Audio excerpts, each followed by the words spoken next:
Ngobila est en train de concrétiser sa vision qui cadre la vision programme de Kinshasa au Peto. Mais comment ça n'a été? Une vision chef de l'État. Effectivement.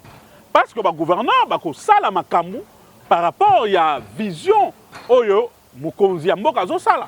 O ezali na kati ya vision programme général ya gouvernement. Donc bazali pena apport na bango na kati ya province na bango ya kosala musala. Mais comment ça n'a été? Ministre moko a décision. Si j'ai une bonne mémoire, azalaka ministre de l'industrie, ministre Moussoungaï a joué décision dans le conseil des ministres. On a péqué ça. Ba sachet, bato bateka main na ba sachet, bato nyonso basala biloko plastique ezali conformité, ezali biodégradabilité. C'est une décision du gouvernement national.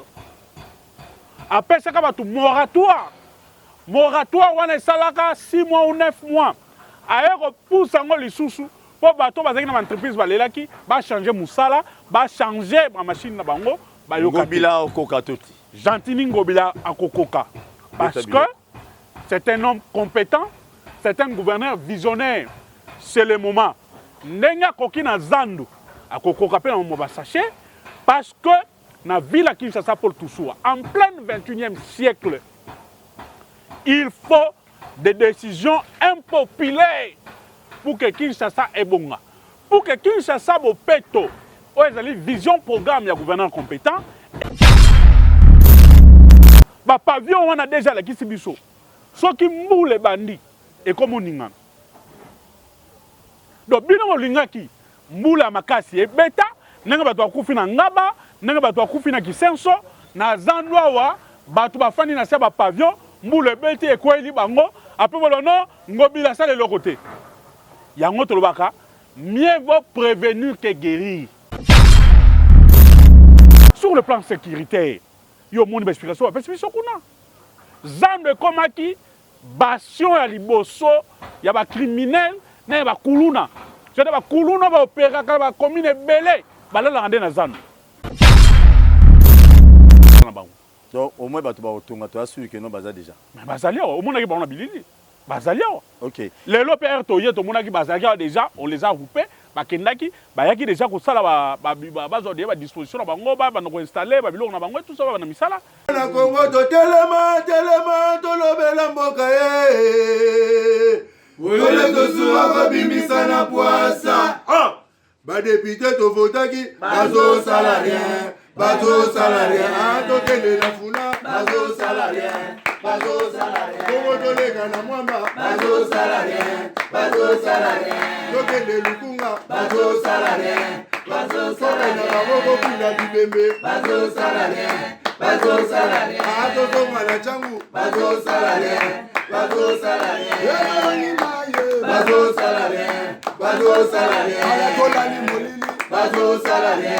Bazo salarié, kulu ne paye. Bazo salarié, kala balengani na mama. Bazo salarié, tolali wape. Bazo salarié. Pour la zongi deuxième fois na Zandu. Zandu oyo bato baloba trop. Même ba politicien musu ba kota dossier ya Zandu. Ba mama belé lelo bazo lela. La fois passée, on a payé un DG Bopili que je salais à passant. Boyoka ki nino balobaki, nino tomonaki. Debi a robuka na bango. Na kozonga lelo, 7e jour na bango ya robuka. Totamoli na DG ne bon na ba image wana a expliqué biso comment ba caniveau et bouchard. Bon, pas ba caniveau ba égout et bouchard ya mai. Voix même place à régie des eaux. Belge à sala déjà union suezala. Libana ya sala l'autre. Pour ça la suivi à Babylone union soanati. Toyel le lona Serge Chibin. Tobeta masolo bien awa. Entre autres tobeta li solo à visiter à gouverneur ville à Kinshasa. À Kindaki dernièrement na Matete, à Kindaki on peut partout pour nous visiter moi makamusus. Ndeko Serge Chibin. Boni. Malamu Paul Toussoua Kimezali. Kimezali, Nzamba Zali.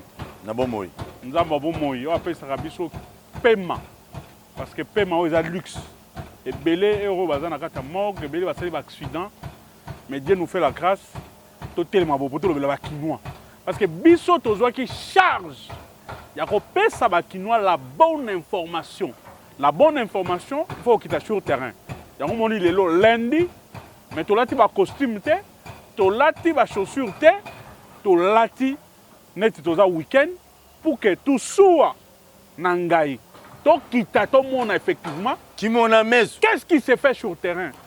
Totala ndenge nini ba mama na biso, basi na biso, bana na biso, bazako teka na ba condition nini na wenzi. Très bien. Nazo peso maloba. Gouverneur en ville à Kinshasa, on l'a vu à Kitaki un peu. Moi, je suis belé dernièrement, ouais. À Gouverneur Kitaki, de la ville, on a rappelé Batumoussous. Ce que je bengaye, c'est le gouverneur compétent. Pour ça la différence. Le gouverneur de la ville, le gouverneur compétent, Gentini Ngobila, après Mboula Kobeta, à Kitaki na terrain. Parce que lui, c'est un homme de terrain. En dehors à bureau, il faut aller dans le chantier, il faut aller dans l'évolution, il faut aller dans le missal sur le terrain. De tant Mboula Beti, Nzela Oyo ville à Kinshasa Zarotonga, dans ma tête, avenue de la paix. Les gens qui ont acheté sur l'emprise publique, espace où Seigneur va tonga Nzela, pemeni Nzela, bayaka kotonga banda kuwana, ndenge Nzela mai moye ke nezalité, banda kone koyaki. Nangaba, nous présentons ma sincère condoléance Nangaba parce que maman moko a kufaki wa bota kibana mapasa parce que kolo lupango wana atonga ndaku likolo ya ba caniveau mbulu ya makasi betaki wana et chance to benga ngo chance parce que maman kufaki bana batikali maman zota la télévision berceau ya ba bébé yaki mupanzi et si ga ya taki kiti ne likolo ya caniveau puissance tellement ya maeleki et buki ndaku et memi maman wana nde tozola baboye ko reza na manque. La charge à ville. La charge à ville, effectivement. Ils ont manqué à gagner. Hein? Donc, pour perdre des moutous, banana mike batikali, mubali nae, ça fait très mal. Mais nous sommes likola nani.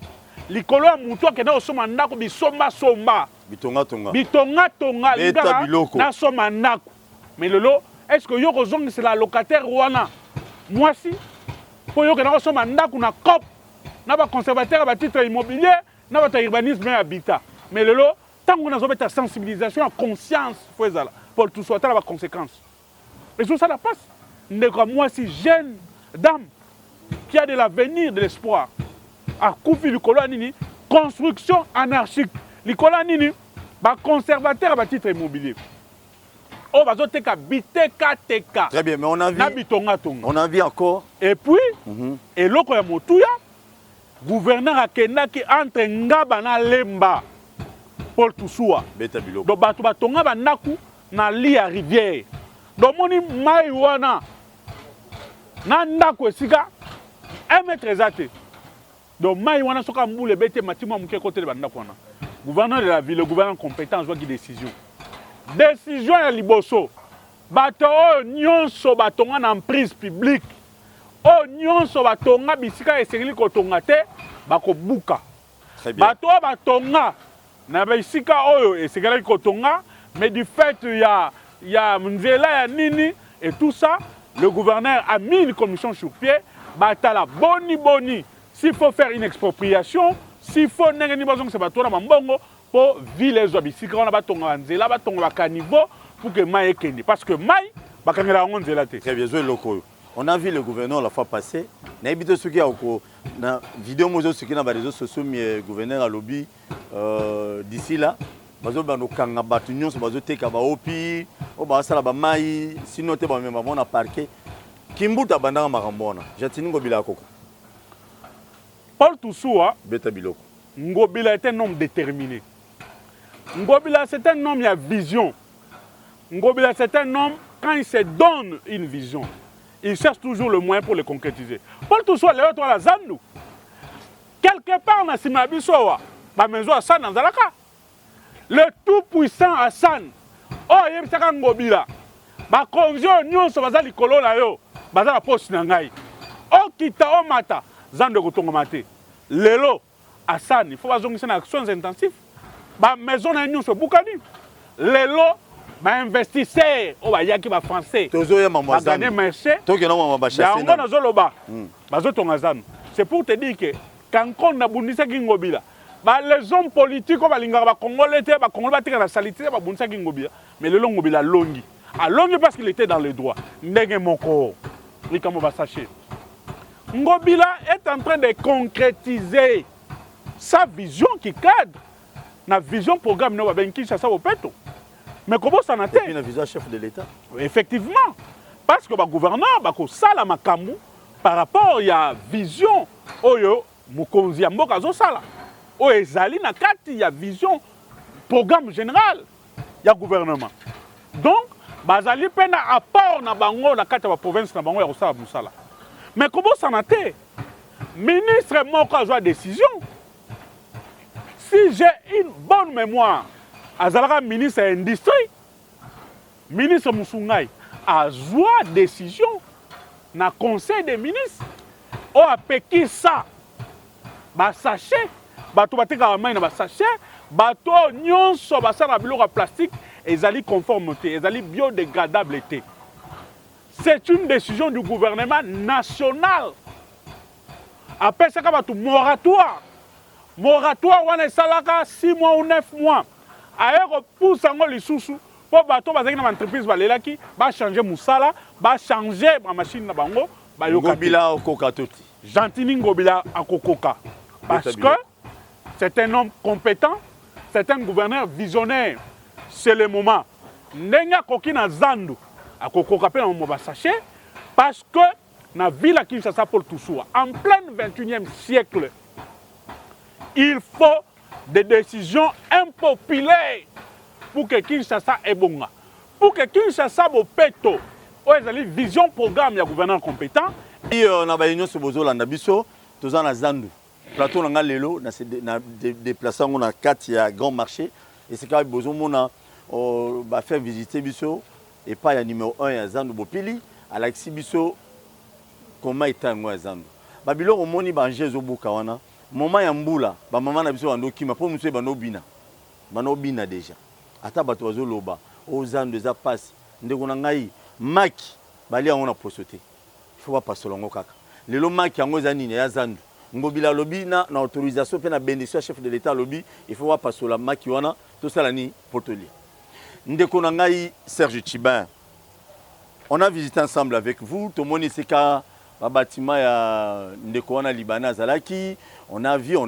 Mais la crainte que les Kinois a, tous les Congolais basés en Angola, c'est que tous les gens qui ont été malheureux dans l'obité. Au moment où on a beaucoup de terrain, la commune qui Kinshasa a remué un bêta bala ou est tombé mité. Bêta bilo quoi solo. Paul Toussoua, on a vu ça que la vision se matérialise. Et Zalaki utopique il y a 2 semaines que a eu Boukanate et Boukanit. Au monde il peut que Moussa les autres salem. Balobaki non, bazo sala musala te. Musa les Osalem. Balobaki ben investisseur on va y être. Ben investisseur va y. Ce que nous voulons dire aux Kinois, ne salinga pas si Paul Toussoua. Biso nyonso to lia biloko eteka bana zando. Basi na biso ba ya ko somba biloko na zando. Mais tala ba maman na biso za teka na condition nini. Ezo sala biso pasi. Lelo ba mususu peut-être bazo le la place à côté exacte. Mais ba ici ba ngba kene ba marché palliatif o ba tongi ba kene. Biloko mususu o to senga ki bato ezali nini. O lobiawa okoki kolia makite na poso nango. Mais des conditions inhumaines. Ba pavillon on a déjà la kisi biso. Soki mbule bandi et comme oninga. Donc bino molingaki mbula makasi e beta nanga bato akufi na ngaba nanga bato akufi na kisenso na zandwa wa bato bafani na se ba pavillon mbule beti e kweli bango après bolono ngobila sa le côté. Yango tolobaka mieux vaut prévenir que guérir.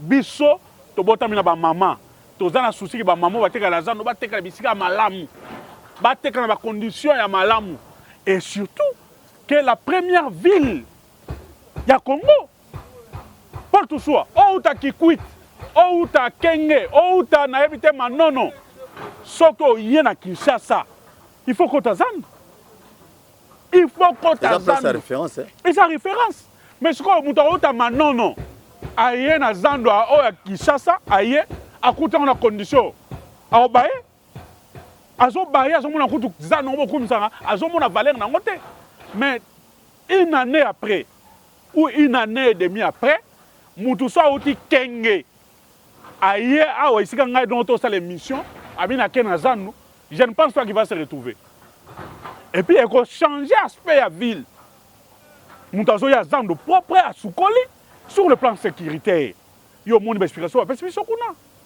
zando komaki bastion ya liboso ya ba criminel na ba kuluna c'est ba kuluna ba opéra ka ba commune belé balala rande na zando na tongo na butu ba bimi ba ko opérer butu bazongi na zando donc lelo il fallait que zando ezala na ba condition ya malamu bande ko na biso mibali ya basi oba lelo ba oteka na gambela na masina partout ba kozonga ka oze esika na bango mais le souci qui anime le gouverneur que ba teka na ba condition ya malamu et ko permettre bango mutu nyonso catégorie ya population nyonso sans exception ministre PDG journaliste homme politique, chef d'entreprise, aya na mutuka na ye, a garango esika malamu, a somelo ko yango na besoin abimi. Tala esika ba la kispiso kuna.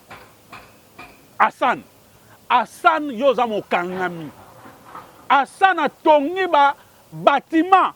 Oza ko loisa na 4 000, 6 000 $. Likolo a parking. Ba bâtiment moni na suka kuna. Parking munela tika. Au chef de l'État, le baïsou a une maman. Bazoko parquet wana. Parquet. On a vu ça. Parking. On a image, ouais. Parking. Est-ce que bazoko garé né sika san. Au moins même chef de l'État ya zo luka parking à sika bazoko garé na maman Martha moni ngote. Parce que le parking n'existe plus.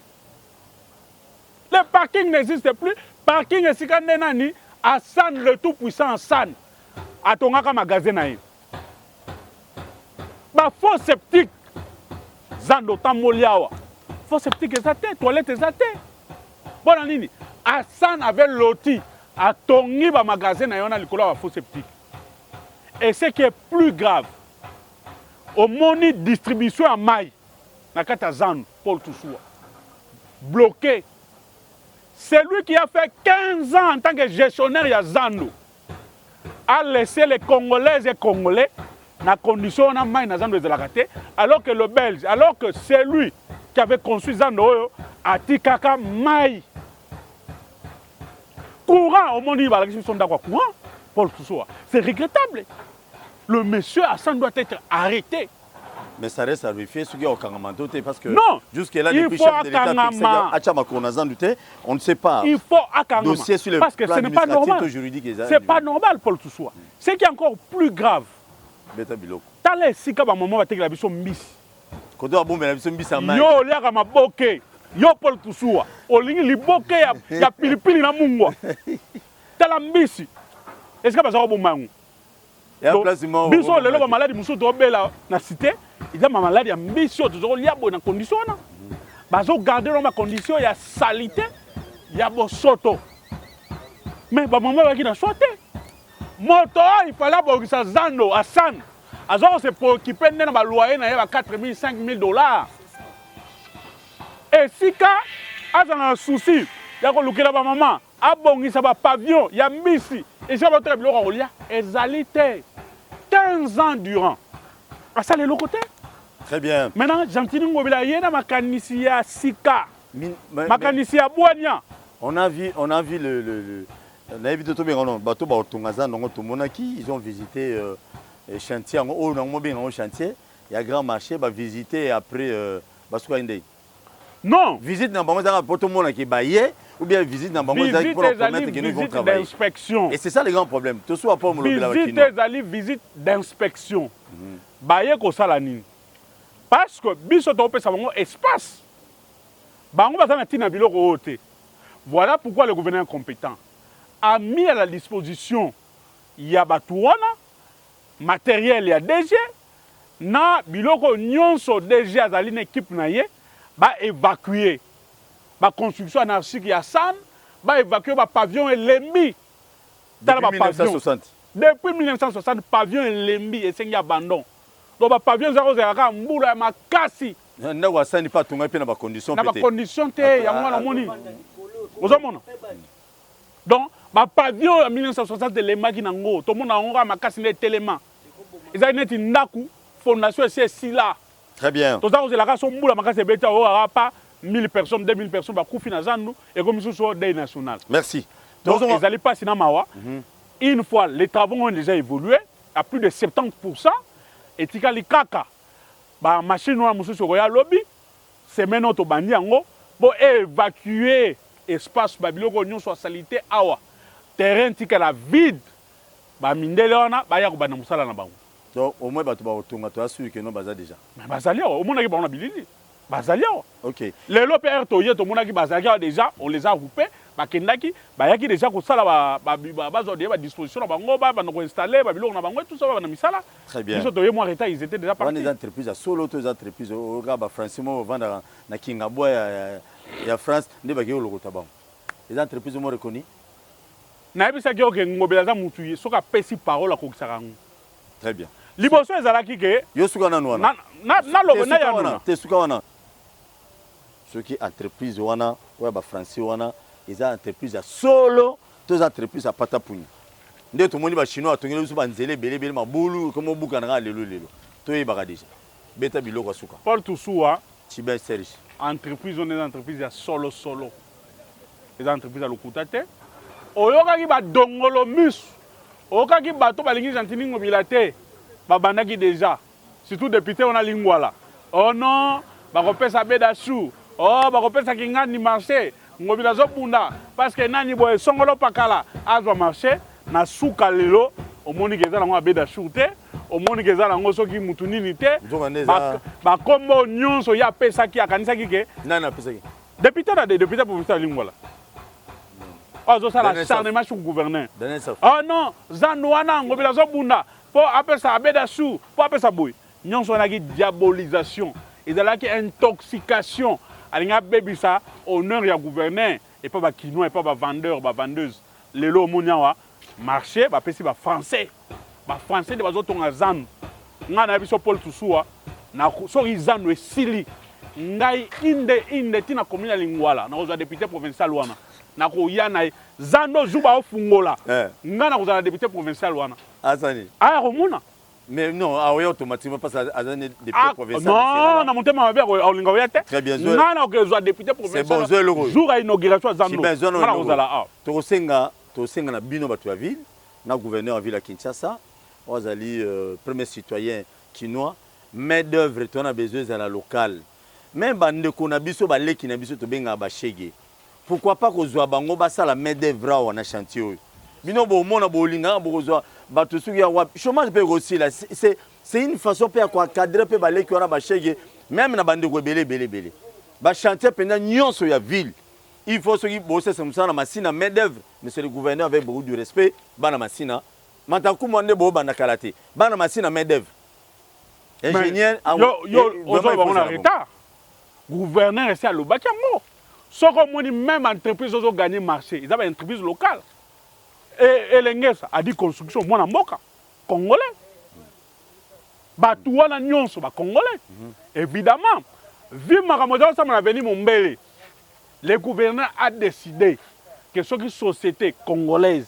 azoprise sa priorité nano na baentreprise ya bana mboka il est dans la vision congolaise Jean-Teni Ngobila azoluka nanu te bapaya non il est d'abord dans la vision congolaise soki omoni basociété nyonso ozotonga banzela ya Kinshasa ce sont des sociétés congolaises asengaki bango mpe que soki bozosala nzela neti na mombele bana mombele bazwa ata mwa misala mosusu baede ekoede ke bango moko baede main d'œuvre mais aussi surveillance très bien parce que baingénieur na bato na mosusu bakendaka mais bango moko bakolo chantier bati kosurveille awa mpe namoni bandeko longo baza ebele awa gouverneur de la ville na société ekoya je suis sûr et certain ke misala ekobana eza chantier monene chantier oyo ndenge moke te bokozwa kutu bango kutu babima mokebakisi ya bamasa nanga mosusu ya bavandeur oyo bazolela kope esili non bozala calme bakozwa bino mpe awa baede mason mosala eza awa ekozala chante ya gaillard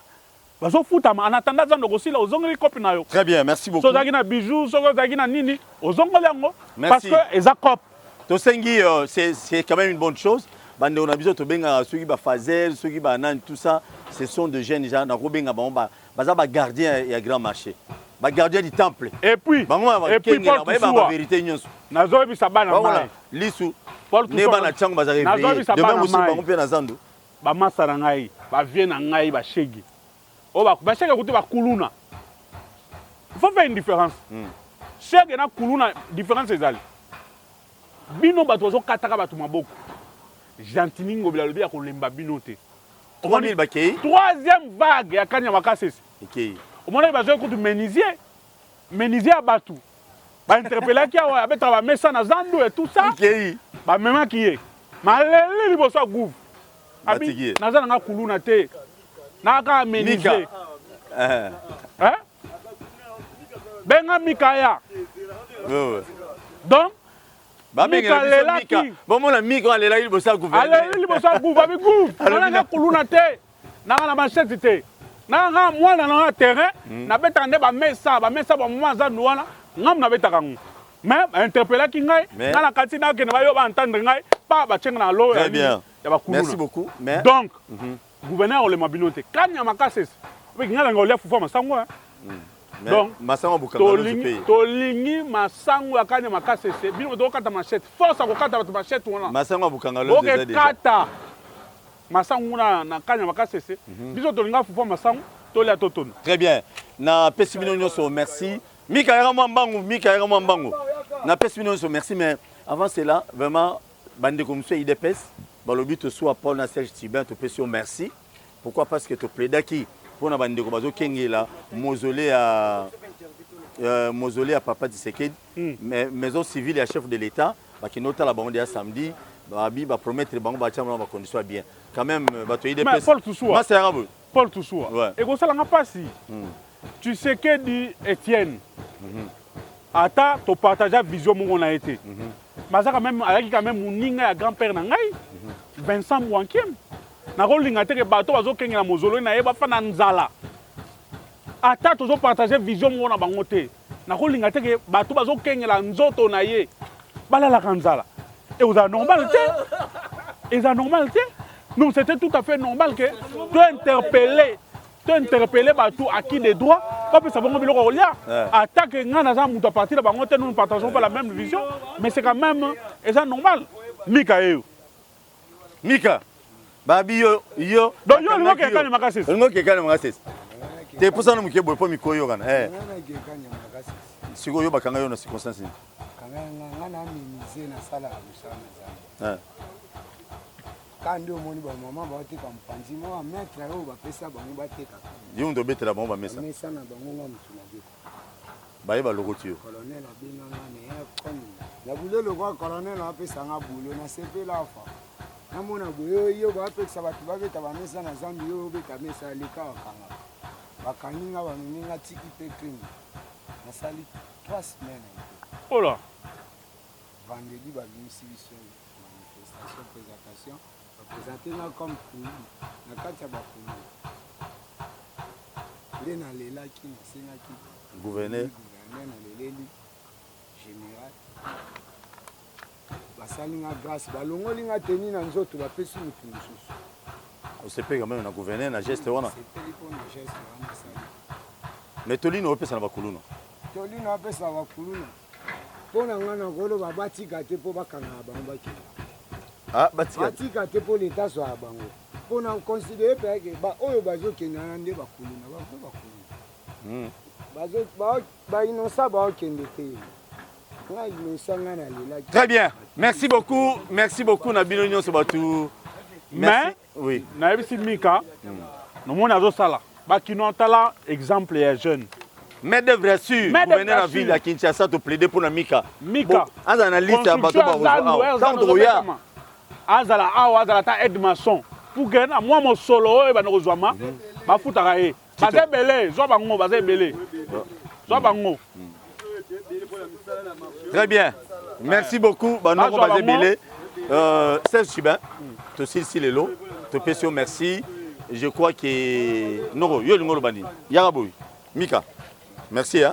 Merci. Na moni po baloza marié oza marié na leli ndeni yo lingolo bani a toi na zandu na chantier na bino bino boya ba gardien des temples bon chantier na biso te ngaza commerçant na kati ya marché na sepeli longo la chapeauté pour gouverneur atalo ba konzi bele batala de Kinshasa asali asengi merci bien place bato basé senga toujours propre pour salité za toujours envoûtement pesa bondoki ne loko ya sali musato sengi merci mingi na ba tourisme oyo bande ko sana na kati ya marché pona misala bien sûr akusala musala pona ya biso honneur ya biso ba congolais mais to sengi ezwa ba temps vraiment ébélé à 4 ans 5 ans et comme le roi va sauter mouton bon comme le roi va roman ya sauter mouton on va sauter mouton comme ari ba roman mais le lot et quand tu sous na kati ya projet en marché central et continuer pour battre au barosa musala babima bazoba tout le quoi ba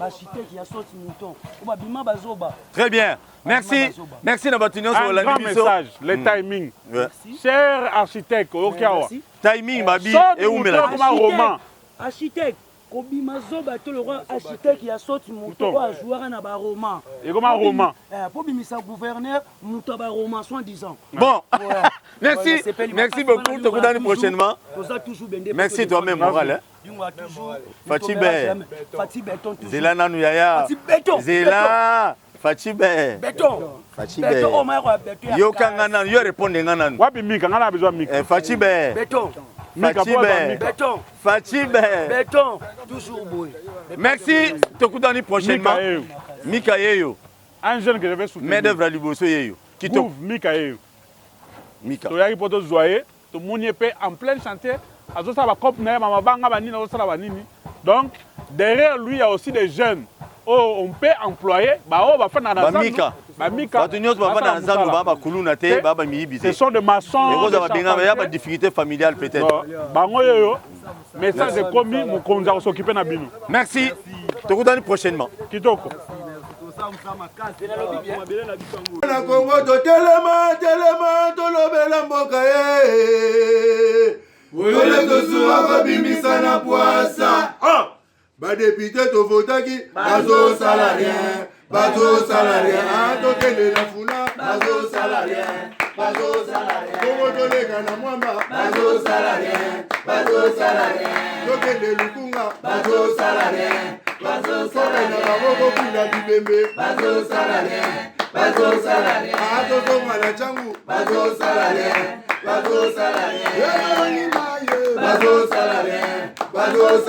alakolani molili bazosala rien ekulune paye bazosala rien bana balengani ba mama bazosala rien etolani wape bazosala rien